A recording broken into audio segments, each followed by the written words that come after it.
All right, hello and welcome to the Rebellious Noise Pro Wrestling Podcast. We are back with an instant reaction, our review of WWE Crown Jewel 2023. It's a huge card, and it is one that I think overall did deliver. We saw some big moments, some highlight reel footage to be played throughout the next few weeks, I'm sure, and there are some big stories coming out of it overall. So what we'll do is we'll run the intro and we'll be back talking all about Crown Jewel right after this. Welcome to the Rebellious Noise Pro Wrestling channel. On this channel we bring you some great content from inside and outside of the squared circle. We will go through and offer some in-depth analysis of the biggest events of the year, as well as bringing you exclusive interviews with some of the industry's biggest names. There will also be live show reviews, in-depth features and podcasts. So make sure you give that subscribe button a slam so you don't miss any of the action.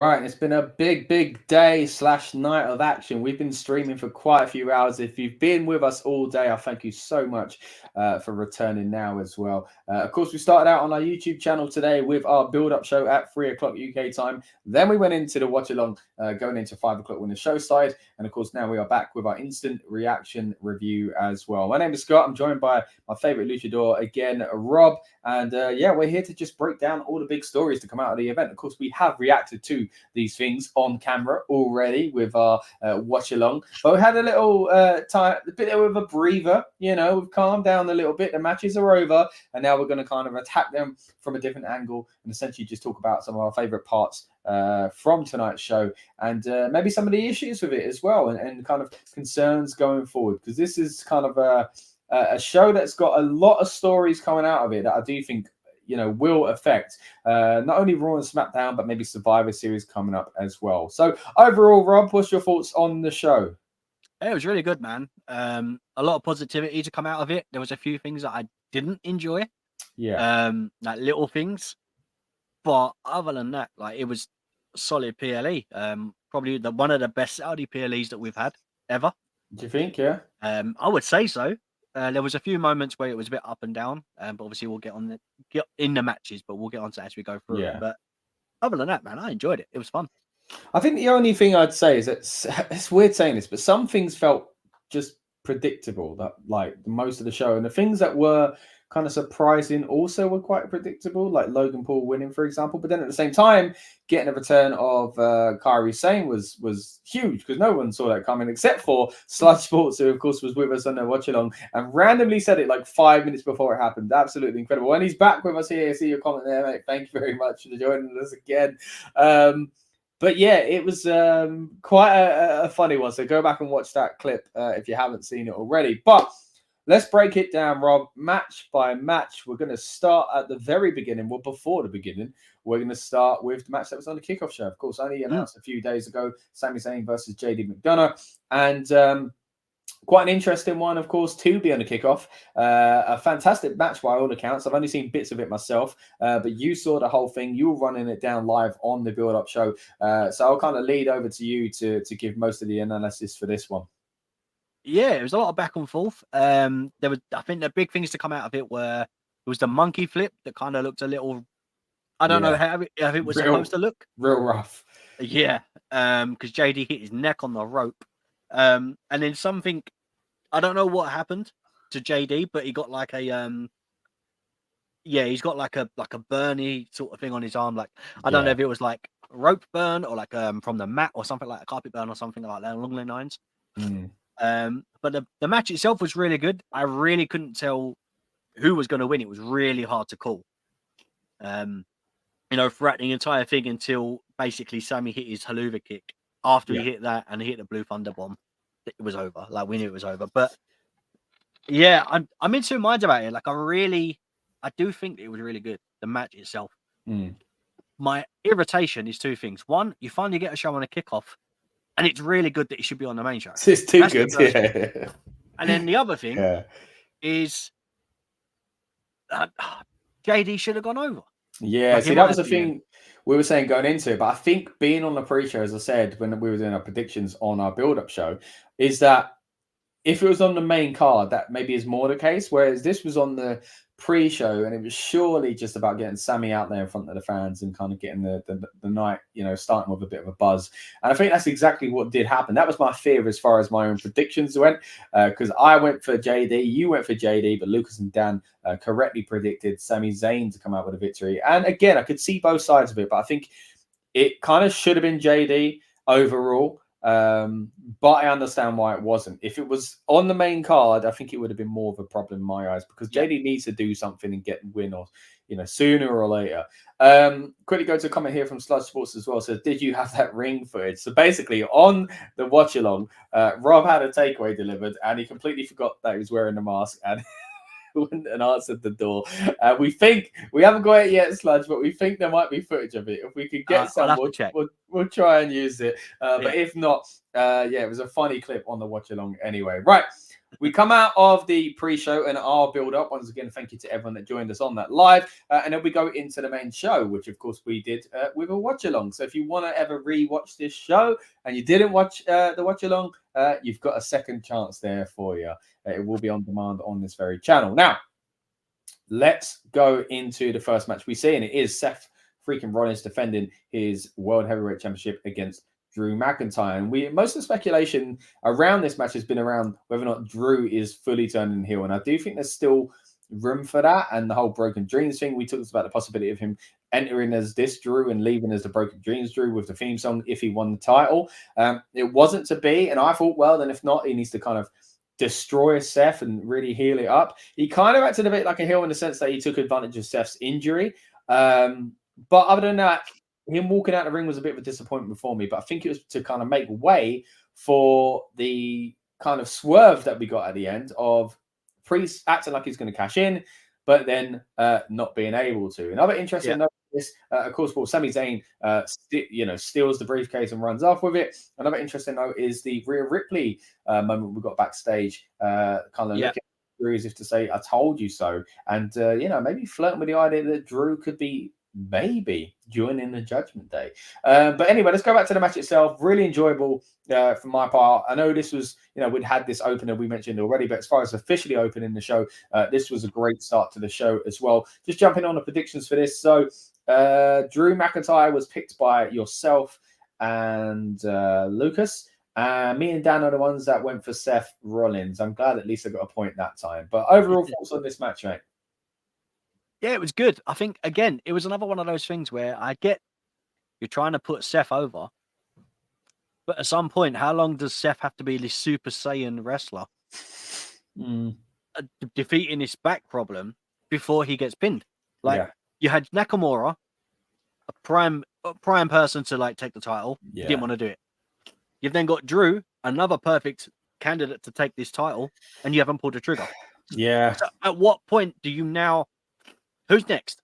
I think it's because it's not over. I still think Drew's going to really heal it up and Broken Dreams and all this kind of stuff. And I think Drew's going to do it Survivor Series. That was kind of my prediction going into this anyway. But I could have seen a scenario where it happened today. It didn't. So I hope that is the case, because I think Drew should have that title.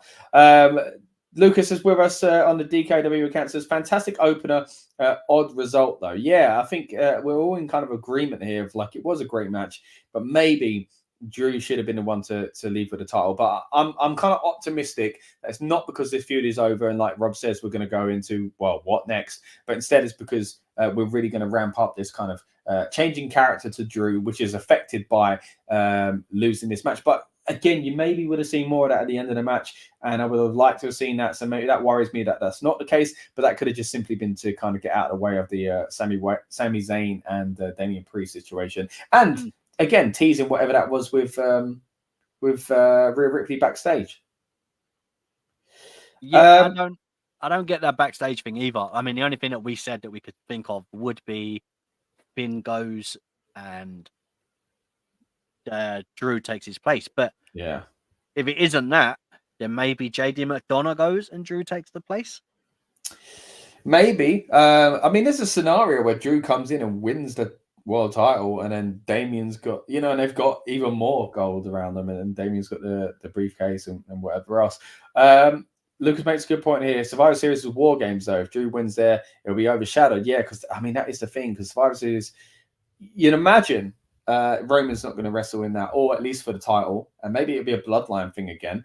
But surely it is a Judgment Day War Games because they are the big stable at the moment. So, so maybe against Drew. who? Yeah, it's a bit.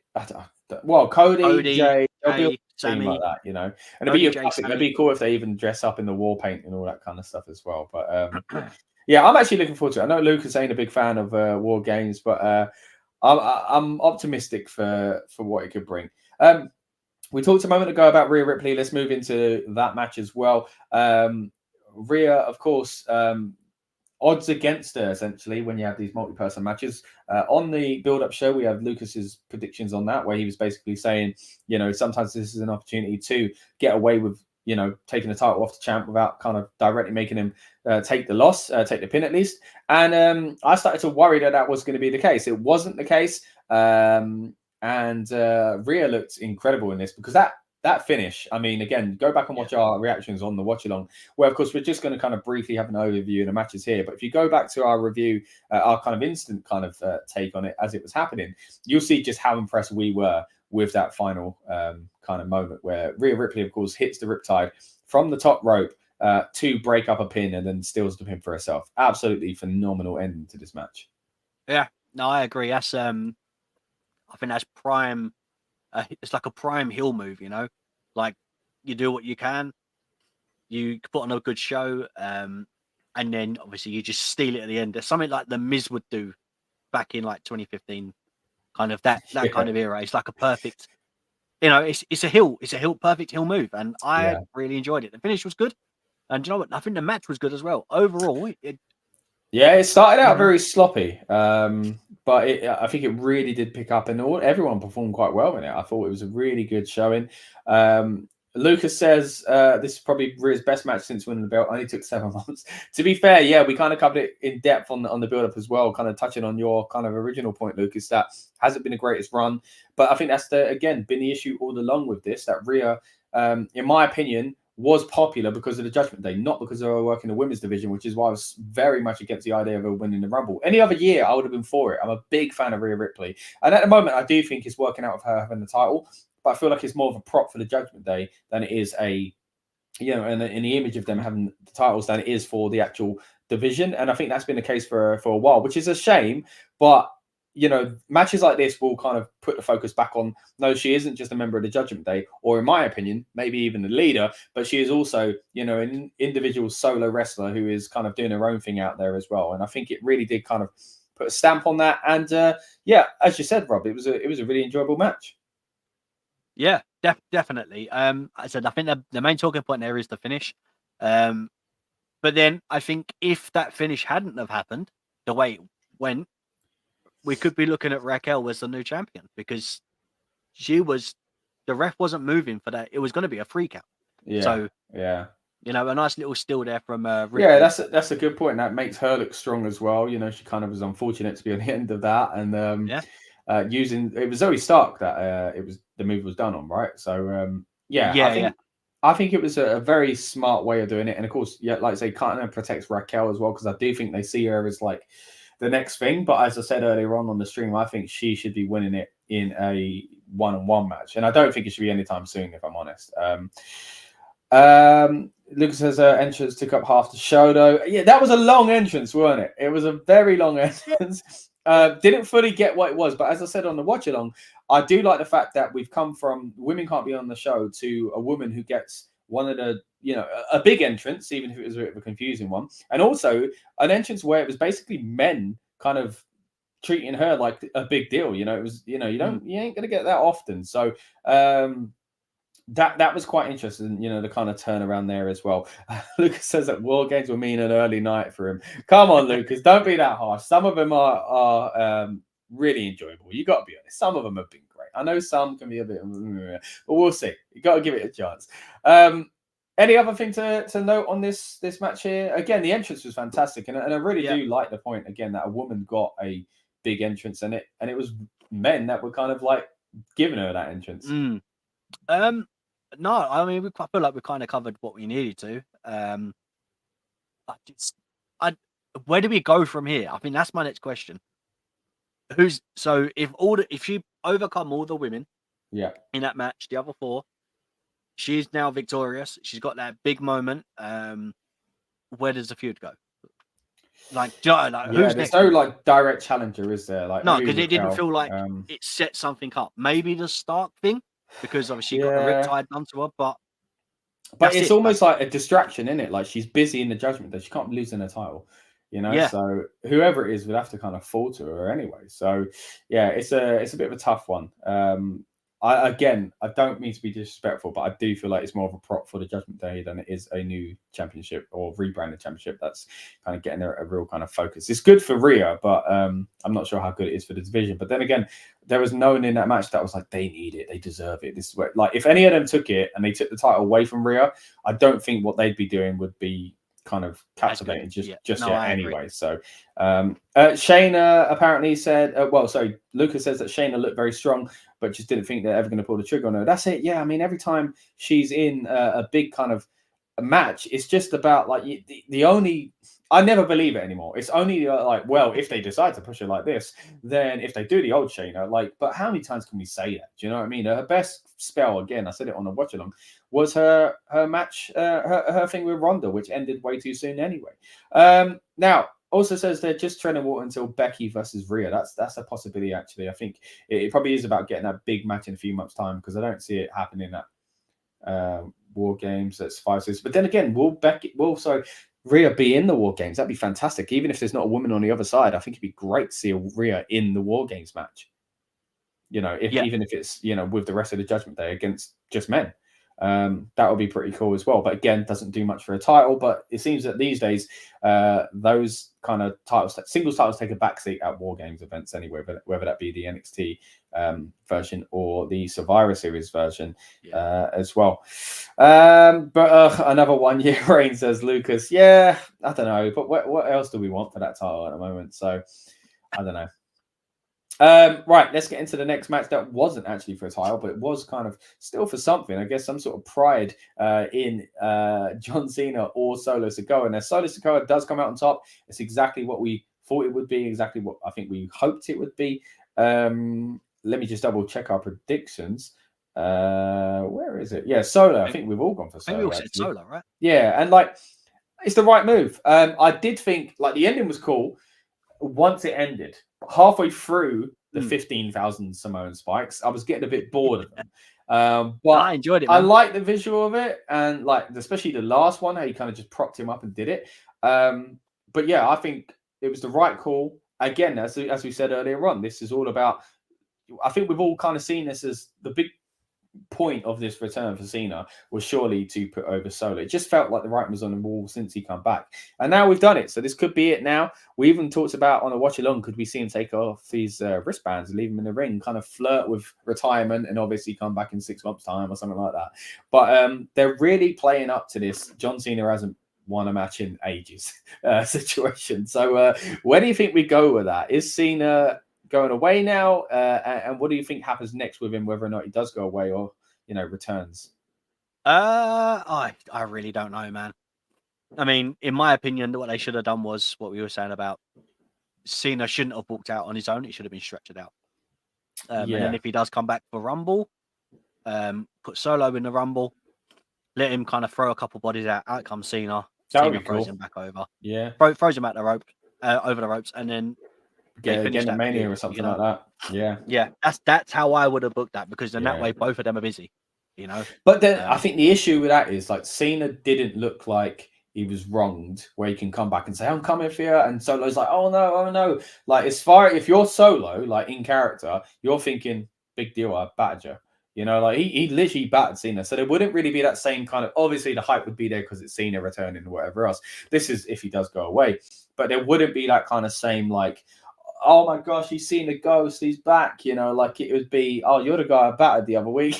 That would be kind of odd as well. Lucas says they should have just been one spike. It's weekend move doing so many. Yeah, I would agree with you. I think But that's why I'm in two minds about. Halfway through, I was like, why does it need to be so many? But then on the last one, I was like, oh, it's quite impactful the way they did it. But yeah, I'm kind of split on that one. How are you feeling about it? I agree to an extent. I feel like if Solo was in this position where kind of, let's say, like the Baron Corbin at the end of days, like it was never kicked out of, Yeah, then one and done would have been enough.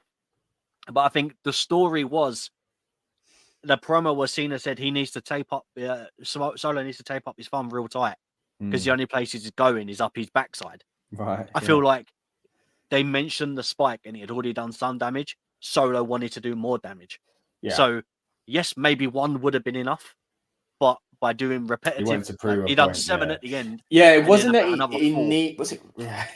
it wasn't that he needed to do that many. It was that he kind of just wanted to. Like it I think it was it'd be important. like, yeah, I think it's hard because there's a move that as devastating as it, like that would hurt, but it also doesn't. Some ways doesn't look that powerful, if that makes sense, because it's not like a big, like it's not like a power bomb or anything like that, you know. So whereas if someone did, let's say, I don't know, a Claymore. If Drew did 7 Claymores, the narrative would be, oh my goodness, like he just won't stop. Like he's just battering, like Drew. How is he getting up? But that's because he's an established wrestler, whereas Solo's still quite new in this. So it kind of felt more like, yeah, that risk of, oh, it's not enough. Like he can't, you know, it wasn't like, oh, how dare you keep going. It was more like, it felt a little bit like, oh no, is this how many he needs to do to put him away? Which, you know, is a risk with a newer wrestler, and kind of like not a new move. Obviously, it's been done plenty of times before and done by Umaga as well. But it weren't as kind of clear, I guess, is what I'm saying. Yeah, to a degree. I do agree. But then, how do you put him over? Because if you do one and you think, oh wow, the Samoan spike is, it's a if you just done the one, and then Cena and he pinned Cena and that was it. Yeah, okay, so he done one. So is that impactful? So if the next person is Samoan spikes and they kick out, is it impactful or is it not? Like, there's not a narrative there. So I think that's why. I mean, the only thing he could have done, maybe done 1 or 2, like he did. Yeah. Pinned him, and then after the match, then done more of them after to add insult to injury. Maybe that would have been the only other way to kind of correct that. Because then that way he'd already got the win.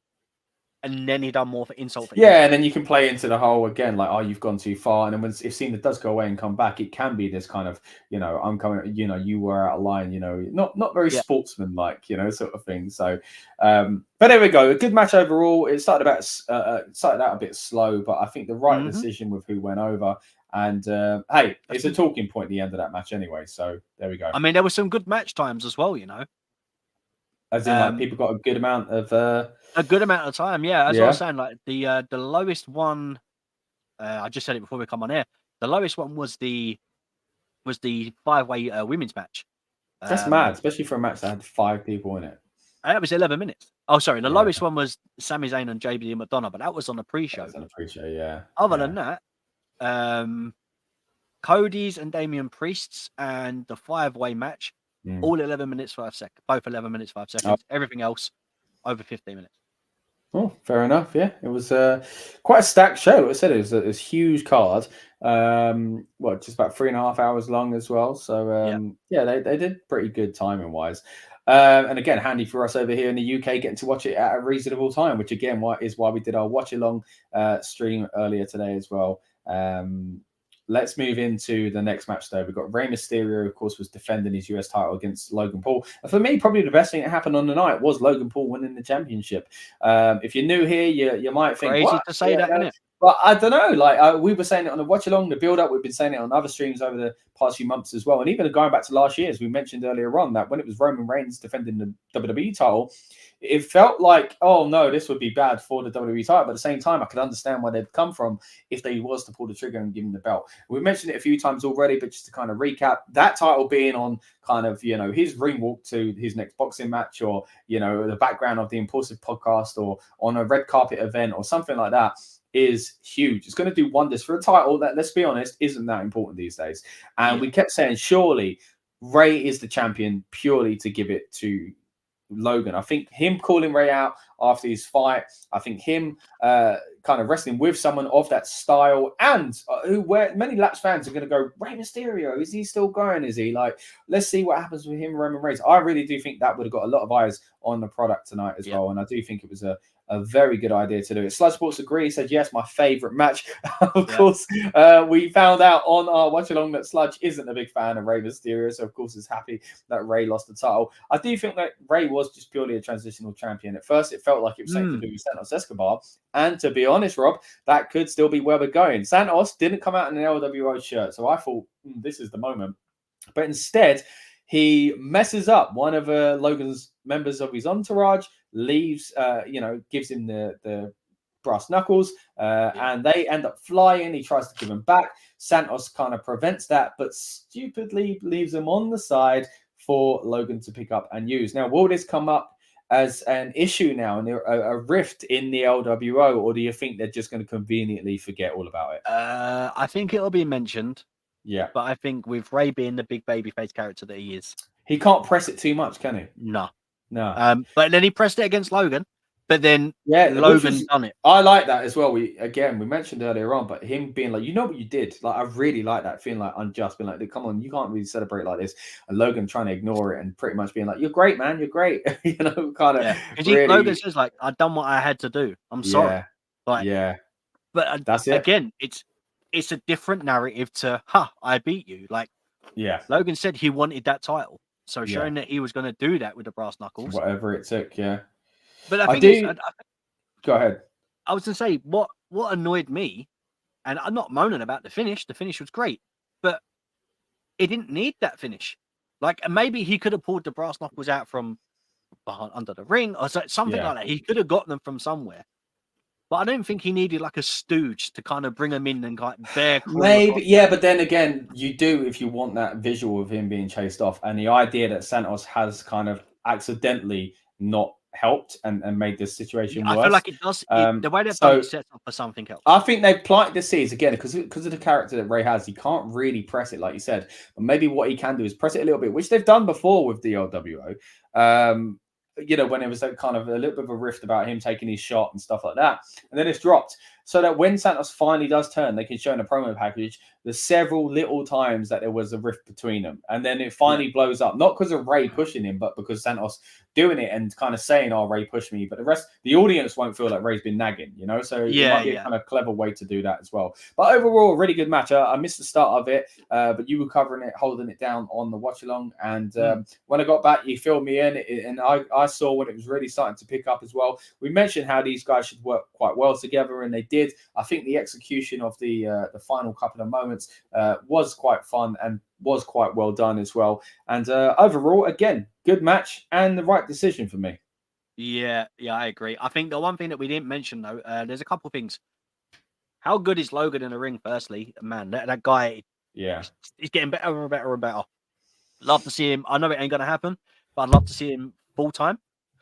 Or a bit more often. Maybe with the title, he may do that now. We might have to, Gonna have to check out Impulsive to see that title kind of just floating in the background. Obviously, it's gonna happen. But the two things. The one was the moonsault fall away slam. Beautiful. Oh yeah. Amazing. And then the other thing would have been Rey doing the moonsault. Logan. I don't know if they were both out or both of them seem to be out of sync. Yeah. But Logan caught him and saved it. Picked him up and it saved him, and then done the like the spine buster or whatever it was, or scoop slam. Man, two very risky spots. Again, we mentioned earlier on with the moonsault one. From Logan, his feet he did it from the second ropes. His feet could have touched. They could have both spiked on their heads. It would have been nasty.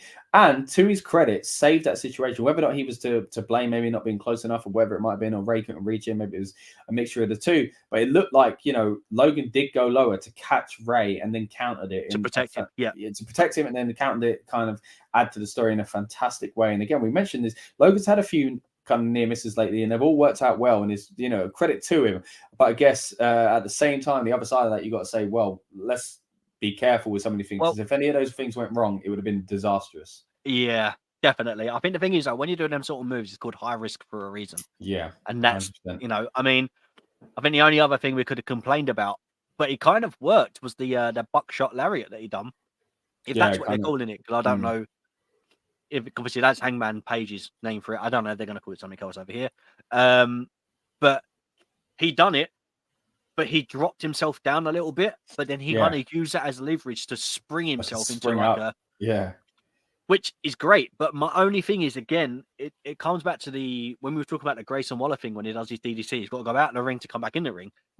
That should be a move that Logan hits when, say, for example, he's been knocked down, or they've both been knocked down. Roman rolls out of the ring, pulls himself up by the ropes. When the other Logan, you mean, not Roman?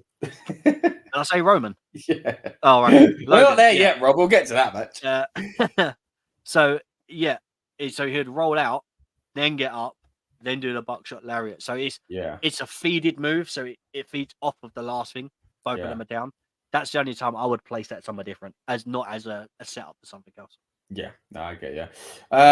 But yeah, overall, a really good match. I don't know if it was here, but you just reminded me of it.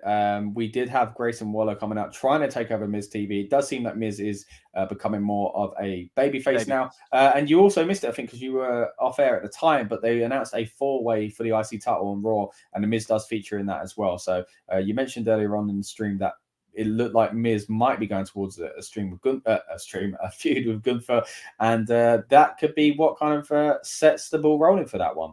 But yeah, Grayson Waller effect was quite cool. Gunther, by the way. Go ahead. Something to do with I don't want to give the wrong thing, so I'll come back to it. I'm just searching it up now. Okay. We'll roll on to the next one, and I'll feed it back in a second. All right.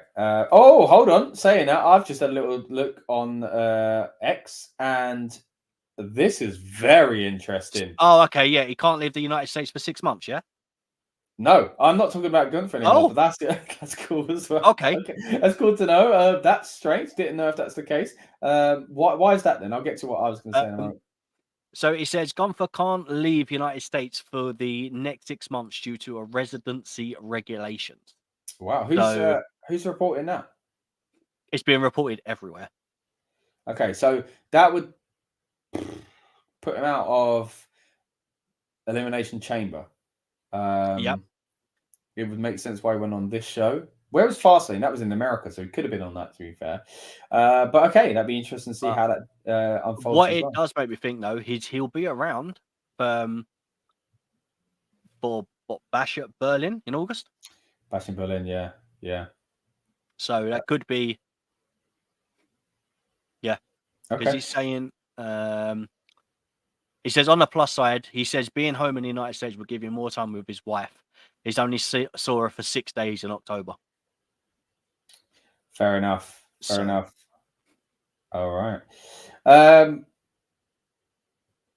Okay. So I'm having some technical issues. Hold on 1 second. Just trying to make sure we're all here. You see something on X. And there we go. Yeah, I was my computer started to lag there. I'm trying to share it for those on the video stream here as well. Have a look at this tweet from none other than Will Ospreay. So we've got the WWE posting that Crown Freakin Jewel. WWE Rollins defeats Drew McIntyre to retain the World Heavyweight Championship of Crown Jewel, and still with a graphic, and Will Ospreay has put the eyes emoji. And then beyond that, there's a reply from Rollins saying the water is warm, which I assume is basically saying jump in. Wow. Big kind of news there if this is kind of leading towards Will Ospreay arriving in the WWE. Do you want my initial thoughts? Go ahead. Look, I'm not against it. I'm really not against it. I think it'd be a good move for Ospreay to go there, get his bag, because he's earned it. You'll get a big pay. But I don't think we'll get the Ospreay that we know and like now in WWE. I think we'll get elements of it, like Ricochet. You know, he's a great example. I think he'll be more like. But is he willing to step down from what he normally does. I think so, because he he needs to. Yeah, he's changing his style over the past few years anyway, and he's he's no Yep. secret that he knows he needs to slow down and kind of prolong his career and be healthier. So I wouldn't be surprised. But yeah, I am surprised that they're openly flirting with this on Twitter at the moment. And we've had moments in the past where Seth and Ospreay have gone at each other before. Yeah. So to bring it up now, but then Ospreay coming in as a heel, I don't know about that. I mean, he's been playing a heel the past few years anyway. But that would be really cool. And you know what? If it happens, do it. Like we talked about the world title being given to someone new. That's someone very new, someone who hasn't had the title, hasn't even been in the company. So if he come in and won the World Heavyweight Championship from Seth Rollins, man, that would be great. I mean, the only thing I think, yes, I like the idea. It's a great move, but Impact becoming TNA again in January, Hard to Kill. I mean, Osprey's got a chance there, man. Like he's loved there. He cut a promo. He was saying, I don't know if you see the promo. He was saying, the rumors are out. Everyone knows I need to address the rumors. And then he goes on to say, I finally finished my kitchen, obviously to get a pop from the crowd. Yeah. But man, Ricochet is good in WWE for what he does, but he's watered down. I don't think Ospreay is going to enjoy that being watered down.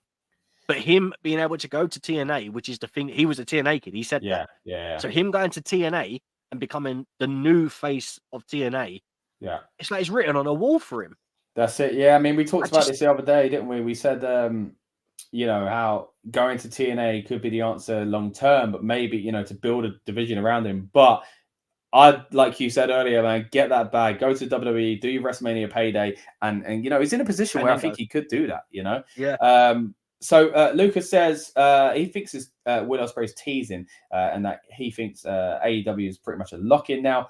But if WWE is called him for work, doubt he'll be returning Impact's calls. I do think it could be a mixture of the two. But yeah, it'd be interesting to know what others out there think about Will Ospreay. So let us know in the comments as well. And the other day, I mentioned it just a moment ago, we have gone in depth on Ospreay's future. So go check out our podcast from just over a week ago now, where we talked in depth about all of his options, really, going to AEW, going to TNA, going to WWE. So go and have a look at that if you haven't already. Let's get back, though, to Crown Jewel talk here, and we'll move into the next match, which was another title match between Io Sky defending against Bianca Belair. Now, my big fear going into this one, Rob, of course, was that Bianca was just going to win title back straight away, just like what happened against her with Becky Lynch. I really weren't up for that. I think her going away was good to kind of keep things fresh. Again, this isn't anything against Bianca. I think she's fantastic and was a great champion, but it was very clear fans were getting a little bit tired of her.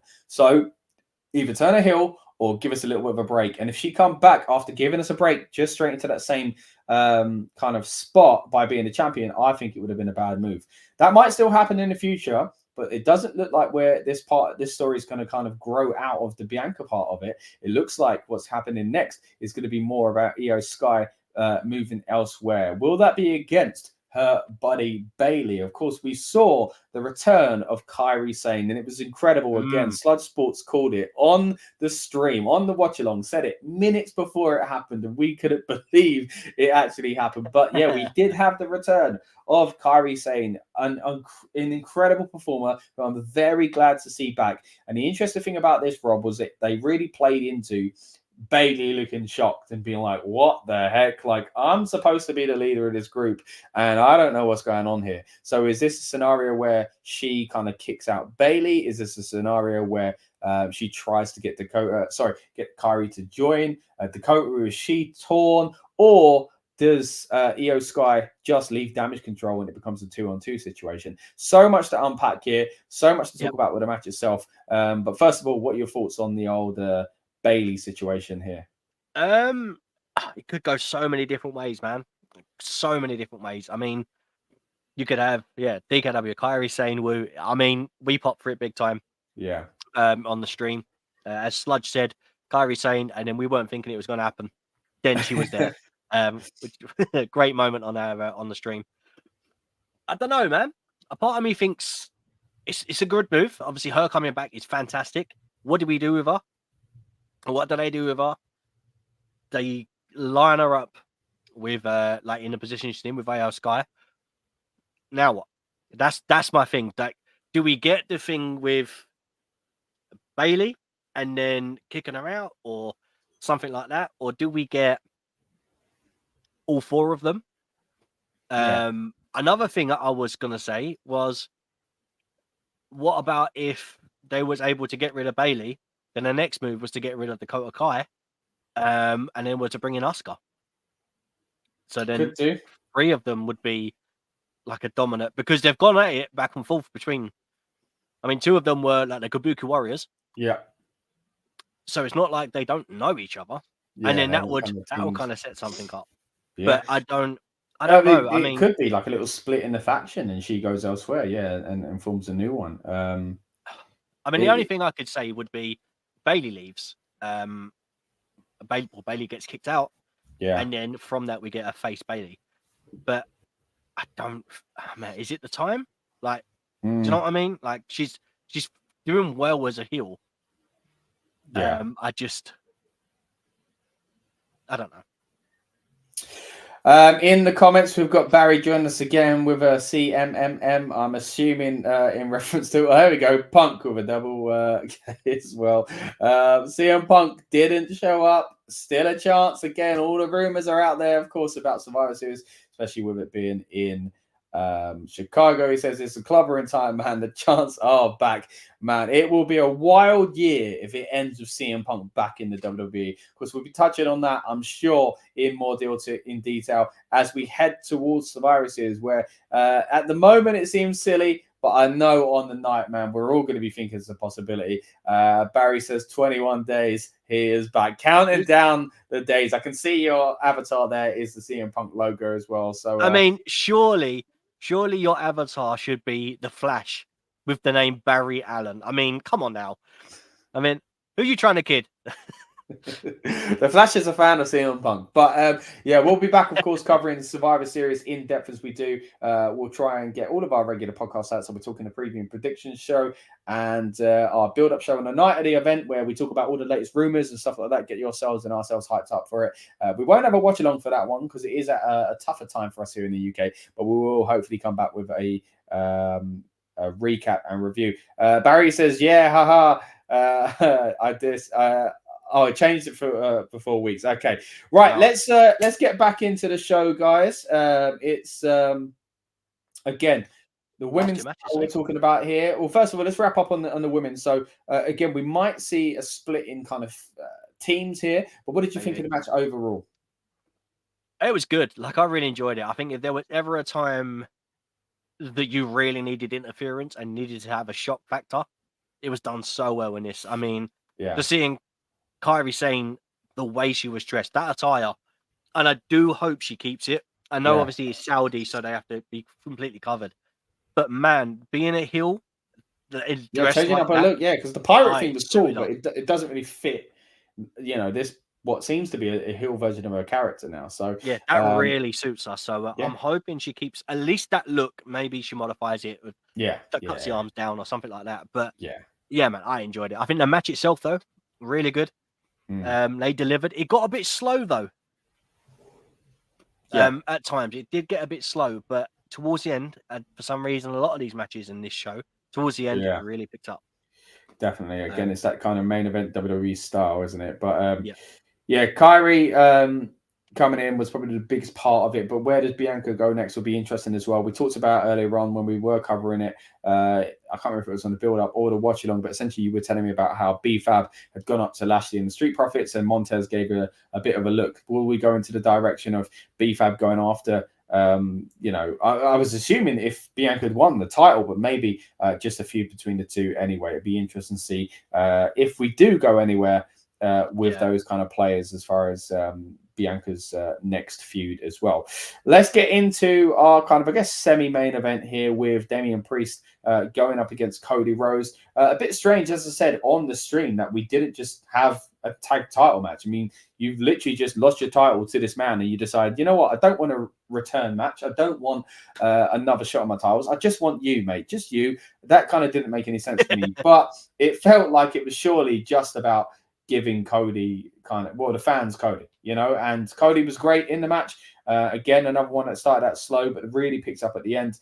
Cody Rhodes to win was predicted by Dan, Lucas, and myself. Rob, you went for Damian Priest.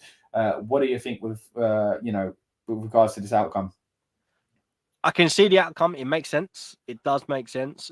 But because they've said it, because we said this, I literally said to you, because you said, would I change my outcome now when we was watching the match? I was like, well, before the match, we didn't know. Well, when we made the predictions, we didn't know what was happening. Then during this show, Priest got his briefcase stolen by Sami Zayn. Yeah. So the minute we said that, I was like, well, Cody's going to win then. Because and I started to switch that maybe Priest would win. Yeah. Yeah.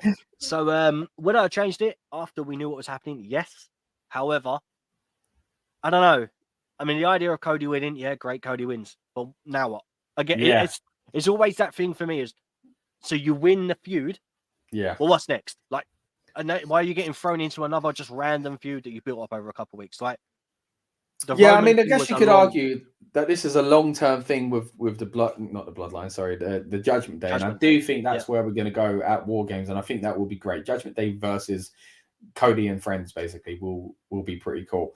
But yeah, the one-on-one aspect to this was just a little confusing. And of course, everybody came out anyway. You saw that incredible run-in by Jay hitting that super kick. And then another. That was pretty cool. And JD McDonough, of course, getting involved as well. Finn Balor. Yeah. Moving forward, obviously, we've got Survivor Series. What if they kind of switched it up a little with, and obviously it'd have to be from both sides of the brand, but we get a full Judgment Day. I think I might they might be all on the same brand. But you get a full Judgment Day, but with Drew. Because that they flirted at that earlier. Yep. The Judgment Day and Drew. So the four guys. Yeah. And Drew. So that'll make the 5. And then on the opposite side, we get Seth, Sammy, Cody, Jey Uso. And like, oh God, I'm trying to think who else would be involved. Kevin Owens could come back. Kevin Owens maybe. Because Kevin Owens is always like that special person that kind of just turns up, isn't it? Yeah. Especially for like War Games or something like that. But I feel like that would be kind of something they could do, because then that way it gives all them guys something to do. But then if Roman isn't going to be there, surely the title, do you know what I mean? The title needs to be on the line. Yeah, I think the risk. Yeah, I mean, the risk is that if you put Seth in that match and Drew in that match, and you don't have a separate match, then it's having all the big players in the one match, and it kind of weakens the rest of the card. I think Gunther needs to be defending on that show, if that's the case, and he needs to anyway. He hasn't had a match on. If they were to do that, I think if they were to do that, that would be the pre-main event, and I think Gunther should main event with the IC. Wow, that would be big. That would be big, yeah. But yeah, overall, a decent match that, again, started slow, but really picked up in the end. A lot of shenanigans, but you kind of expect it with this kind of match. Yep. But hey, I enjoyed it. Let us know in the comments, guys, what do you think of the show, whether you're watching live or on demand here on YouTube, or if you are listening on Spotify or Apple Podcasts. We mentioned it a few weeks ago. We have now arrived on Apple Podcasts and Spotify. If you want to kind of suggest us to your friends who don't watch YouTube but maybe do like wrestling podcasts, so let them know all about it. Let's start moving into the main event, though. It was a big one, Rob, and we were saying all along the big concern was that it could bury LA Knight, and I've got to be honest, I think they pulled it off quite well. It wasn't the greatest main event. It wasn't the most convincing main event. And I was hoping there'd be more times where I was like, you know what? They got me there. I genuinely thought it might happen. Because all week I've been like, it won't. But as I said, when the match started, man, I was just like, I'm not that excited because I don't buy it at all. There are a few moments that I got close, but I've been way closer with other people, essentially, in other kind of matches for Roman style. But it doesn't mean it was a bad match. It doesn't mean it wasn't enjoyable. It was just very predictable. I don't think it was as damaging to LA Knight than it could have been. We mentioned on the stream how there was a foot under the rope, yet Jimmy put his foot on the rope. So he took his leg from out under the rope. Yeah, it was a bit unfortunate. It was a bit weird. Yeah. But we get what the story was supposed to be there that they were telling. LA Knight, I think, looks good in the sense that he was screwed, but not in your normal kind of way of like there was interference, but it weren't your typical thing of someone's knocked out, the ref's been knocked down or something like that. It was just like he was distracted and it got on top of him. But you can still say he was screwed without us going, oh, not again. We did kind of think that this could be the time where Ava shows up. It wasn't to be. I do think that's a possibility going forward. Again, if you want to see us talk about that more in depth, check out our build-up stream. And also on this very channel, we've got a short on here where we talked about with Skillet a few months ago and how we think The Rock could factor into that storyline. Yeah. But overall, mate, presentation of this match and presentation of LA Knight. What do you think of Crown Jewel? Yeah. I guess that kind of answers it. No, it was good, man. The presentation of LA Knight, solid. There's moments where you really do see how over he is, and all he's doing is just it gives a facial expression. Yeah. But at the same time, I was saying the same thing about Roman. How good he is visually, with his facial cues when he's on when the camera's on him, and he talks in a specific way and talks the crowd down to shut them up, and he controls the ring. Like, he really controls the whole thing when it's going on. So props to Roman for that. Like, it's not easy to do, especially as a heel as well. It's even harder to do. Yeah. So yeah, I mean, the finish, dodgy finish. But from a distraction, I get it. Obviously, LA Knight was kind of distracted, sidetracked, dealing with Jey Uso. Jimmy Uso. So by the time he'd kind of dealt with that, then he got speared. So it's not like he had time to prepare for what was happening, because he got in, got speared, got rolled in, got speared again. So it was a nice way to kind of end it. I think they tried their best to protect him as well, didn't they? We said on commentary, they were saying, this shows LA Knight belongs here and he was screwed and all this kind of stuff. So they did well with that. Yeah, and Roman didn't kick out the BFT, which is another thing. Yeah, that's good. That protected his finisher, but still kind of gave us that So belief that because the leg was on the rope.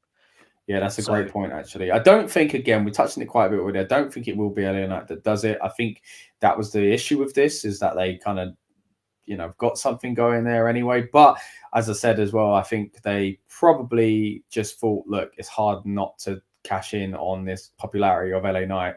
We might never get this. He might not be winning the title, but we might never get to do this again. So let's give Roman something to do, and let's kind of strike while it kind of iron's hot as well. So it was good, and I do hope that now we see LA win a mid-card title. It does feel odd going for the main titles and then stepping back to do that. That's the only kind of issue here. But I want him to do that because I don't think he'll win the Royal Rumble unless he goes after the World Heavyweight title. Yeah, but then it depends who's got it, man. It needs to be a heel. Yeah, and if he's not gonna, then it's, again, I'm telling you, I think we were discussing it. When did we discuss it? Was it before the PLE, or maybe during, when we were talking about it on the build-up? LA Knight is going after the US title. Yeah, that's what I mean. I hope it is, and I hope he's distracted enough to not be in the Rumble match, because again, the Rumble will suck if it's for the fans booing like a Daniel Bryan moment. Like I don't want the tease that he could do it. Like Money in the Bank was risky enough, for him to not win that. So if he doesn't, like, by the time we get to the Rumble, if things keep going the way they are, people are going to really expect him to win it. And if they don't have a good plan for him to then go on and do something beyond that, I mean, I guess he could win it and then go and not win the title, but I don't think he's going to WrestleMania to lose. And I do think if he did against Roman, then fans would really, really have an issue with it at the end of WrestleMania. If LA Knight goes in, getting himself put in, or then putting him in at number 1, number 2, number 3. Yeah. Like first 5, great. Let him go a bit of distance. Logan Paul comes out. He's in the Rumble. Yeah. Set that seed, because they've already had it before. They've had it in the Money in the Bank. They've had,